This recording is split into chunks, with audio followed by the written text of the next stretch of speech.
Mesdames et messieurs, bonsoir et bienvenue dans ce journal au sommaire. Les usagers de la voie Zinvié-Gbeta-Gbokangloé souffrent le martyre pour rallier leur demeure du fait de sa dégradation. Dans ce journal, vous suivrez le reportage réalisé à ce propos. Poursuite de la tournée statutaire du préfet du Koufo, Christophe Megbedji et sa délégation étaient ce mercredi à Koulékamé. Et puis, hors de nos frontières, l'heure est au reconfinement en Angleterre et en Italie. De nouvelles mesures pour endiguer la deuxième vague de la pandémie du coronavirus.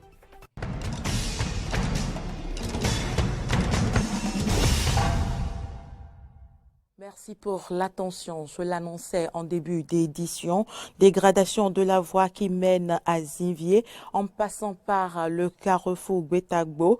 Une situation qui rend pénible la circulation des usagers de ce tronçon du fait des nids de poules, des flaques d'eau et des déchets divers qui jonchent cette route. Reportage Ayat Foué, Denis Marouya. Allier Zinvié par le carrefour Gbeta-Gbokangloé n'est pas du tout aisé. Et pour cause, cette grande voie 40 n'en ressemble pas à une. À 500 mètres à peine de la route inter-État Cotonou-Niger, le passage presque impraticable est le fruit de son non-aménagement. Ce constat se fait partout bien qu'une forte population de la commune d'Abomey-Calavi y habite. Quelques citoyens rencontrés à l'endroit où stagne la flaque d'eau qui bloque la circulation des biens et des personnes en période de pluie s'expriment. Tout le temps, quand il y a la pluie, on voit qu'on ne peut même pas passer. Nos parents tombent dedans des fois et même nous les élèves, avant qu'on aille au cours, on est obligé d'aller contourner par d'autres endroits. Or, c'est la voie qui amène plusieurs élèves dans notre école. Or, s'il y a eu plus la voie, on ne peut même pas passer, on est obligé d'aller contourner. Donc pour ça, on demande de l'aide pour qu'ils vont venir nous réparer la voie si possible. La difficulté que nous rencontrons sur cette voie-là, c'est trop. Parce que quand la pluie tombe là, on n'arrive même pas à passer ici. Donc, il y a des fois même, les gens tombent dedans. Même moi qui suis ici maintenant, là, la fois passée, j'avais tombé dedans avec les pains, tout est mouillé. Donc, nous souffrons beaucoup ici, trop. À Lyon de Bois, la voie là, vraiment gâtée. C'est à cause de ça que nous, on a souffert. Les habitants de cette partie de Gbeta-Gbokangloé, bien que vivant sous la menace des fils haute tension conducteurs d'énergie électrique, ne bénéficient pas des services de la SBEE réservés à chaque Béninois. Tenu ce mercredi 4 novembre 2020 sous la présidence effective du chef de l'État, Patrice Athanase Guillaume Talon. Plusieurs décisions ont été prises, dont la transmission à l'Assemblée nationale pour examen et vote du projet de loi portant organisation des activités pharmaceutiques en République du Bénin. On écoute à présent un extrait du compte rendu lu par le porte-parole du gouvernement, le ministre Alain Orunla. Au titre des mesures normatives, transmission à l'Assemblée nationale pour examen et vote du projet de loi portant organisation des activités pharmaceutiques en République du Bénin. Dans le cadre de la réorganisation du système de santé, le gouvernement a mis en place en 2018 un comité chargé de proposer des réformes pertinentes pour le sous-secteur pharmaceutique.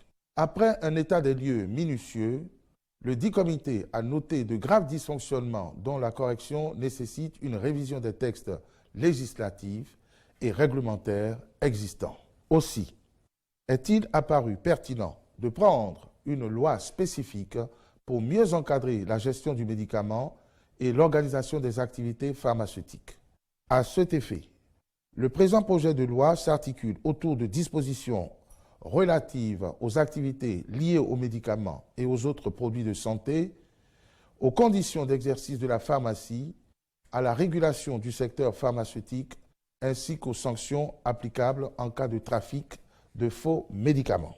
Le Conseil a par ailleurs adopté les décrets portant organisation et fonctionnement de l'autorité centrale en matière d'adoption internationale en République du Bénin, Nomination des membres du conseil d'administration du centre de prise en charge médicale intégré du nourrisson et de la femme enceinte atteinte de drépanocytose, puis approbation de la modification des statuts et nomination des membres du conseil d'administration de la compagnie béninoise de navigation maritime Cobenam.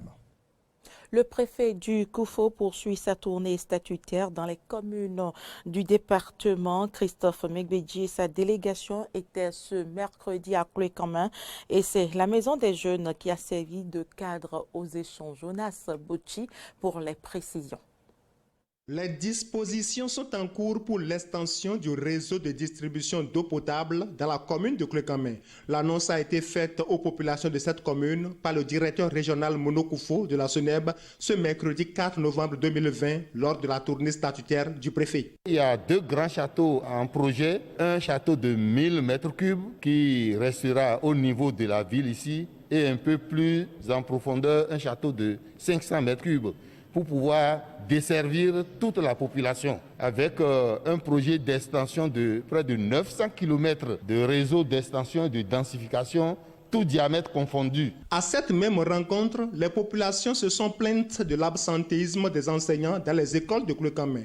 Sur le champ, le directeur départemental des enseignements maternels et primaires du Koufo indique la stratégie pour endiguer le mal.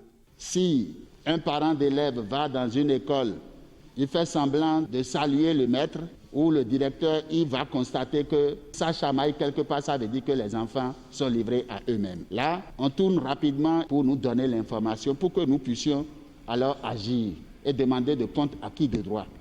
Après les éclaircissements des directeurs départementaux par rapport aux préoccupations soulevées, le préfet a renouvelé aux conseillers communaux de Cloué-Camin son entière disponibilité à les accompagner pour le développement de cette commune. Pour ma part, je voudrais vous rassurer de mon accompagnement total et de celui de tous les membres de la conférence administrative départementale dans la réussite de la mission républicaine qui vous est confiée. Ceci passe bien évidemment par le respect des procédures relatives aux dépenses publiques et par le choix de projets porteurs, c'est-à-dire des projets qui répondent effectivement aux besoins des populations. L'assurance de cet accompagnement du préfet rassure le maire de Cloué-Camin qui exhorte ses collègues conseillers à s'armer de courage dans l'accomplissement de leur mission commune qu'est le développement de leur commune. Seule la tâche n'est pas facile, mais avec un peu de courage, nous y arriverons. Et surtout que nous avons le soutien de notre hiérarchie, la préfecture. Je pense que nous y parviendrons. Aider les élus locaux à parvenir à combler les attentes de leur population, c'est le but primordial de cette tournée statutaire du préfet du Koufo. Actualité en dehors du Bénin, en Angleterre est au reconfinement d'un mois, pays le plus endeuillé en Europe du fait du coronavirus. L'Angleterre est aussi touchée par la deuxième vague qui risque de submerger les hôpitaux. Les députés britanniques ont voté en faveur d'un nouveau confinement en Angleterre pour enrayer la deuxième vague de la pandémie de coronavirus. Il entrera en vigueur ce jeudi et prendra automatiquement fin le 2 décembre selon le Premier ministre britannique. Ces mesures automnales visant à lutter contre la flambée de l'épidémie expireront automatiquement, Monsieur le Président. Le 2 décembre, nous serons alors, je l'espère, en mesure de relancer ce pays, de relancer les entreprises, de rouvrir les magasins à l'approche de Noël. Mais cela dépend de nous de faire notre part maintenant pour veiller à ce que nous fassions baisser le taux de reproduction du virus et je ne doute pas que nous puissions le faire. Le Royaume-Uni est le pays le plus durement touché par la pandémie en Europe avec près de 47 800 décès et plus d'1 million de cas recensés.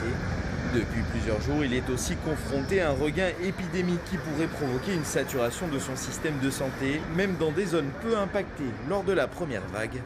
La population britannique, elle, semble partagée concernant ce nouveau confinement. Je pense que les gens ont peur que le confinement ne se termine pas le 2 décembre et qu'il se prolonge au-delà de cette date et qu'ils n'aient plus la possibilité d'acheter des cadeaux de Noël pour leurs amis et leurs familles et d'autres choses de ce genre. Il est donc évident que les gens achètent pour Noël. C'est très évident d'après les sacs de courses que les gens ont entre les mains. Pour moi, cela ne me touche pas beaucoup car je fais surtout des achats en ligne. Donc je choisis juste mes affaires quand j'achète en ligne. C'est donc plus facile pour moi parce que je travaille à la maison. Donc je choisis mes produits quand je ne travaille pas. Je n'ai pas vraiment été en ville depuis un moment, mais ça semble plus animé. Si vous allez dans les magasins, les files d'attente sont énormes. Je ne sais pas, c'est cette mentalité de dernier repas, je suppose. Vous savez qu'il faut y aller avant. Je ne pense pas que ce soit Noël. Je pense juste que c'est quelque chose que vous ne pourrez pas faire facilement demain, alors faites-le aujourd'hui. Après avoir résisté pendant des semaines à un confinement général, le gouvernement britannique s'est donc résolu à un nouveau lockdown, emboîtant le pas à d'autres pays européens. Après ce reconfinement, Boris Johnson espère revenir en décembre à une approche plus locale, avec des restrictions adaptées à chaque région du royaume selon le taux d'incidence du virus. En Italie, pour endiguer la deuxième vague de l'épidémie, le gouvernement a décrété un couvre-feu sanitaire. Il entre en vigueur ce samedi. Les lycées devraient tous passer à l'enseignement à distance, des mesures qui vont s'appliquer jusqu'au 3 décembre. L'Italie tente de résister à un reconfinement. Pour enrayer la deuxième vague de l'épidémie qui frappe le pays, le Premier ministre Giuseppe Conte a décrété dans la nuit de mardi à mercredi un couvre-feu national. Une mesure qui prend effet dès ce jeudi et qui s'étendra jusqu'au 3 décembre. Désormais, les Italiens ne pourront plus circuler entre 22h et 5h du matin, excepté sur présentation d'un justificatif professionnel ou en cas d'urgence liée à la santé. Le port du masque reste quant à lui obligatoire sur l'ensemble du territoire. Les 20 régions du pays seront divisées en 3 zones de risque, verte, orange et rouge, avec des mesures plus ou moins restrictives selon le niveau de vulnérabilité. Durement frappés par le regain épidémique, la Lombardie, le Piémont, la Calabre, le Val d'Ost et le Sud-Tyrol devraient être placés en zone rouge selon la presse italienne.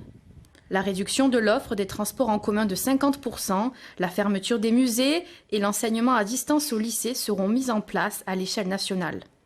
Mais pourquoi de telles mesures ?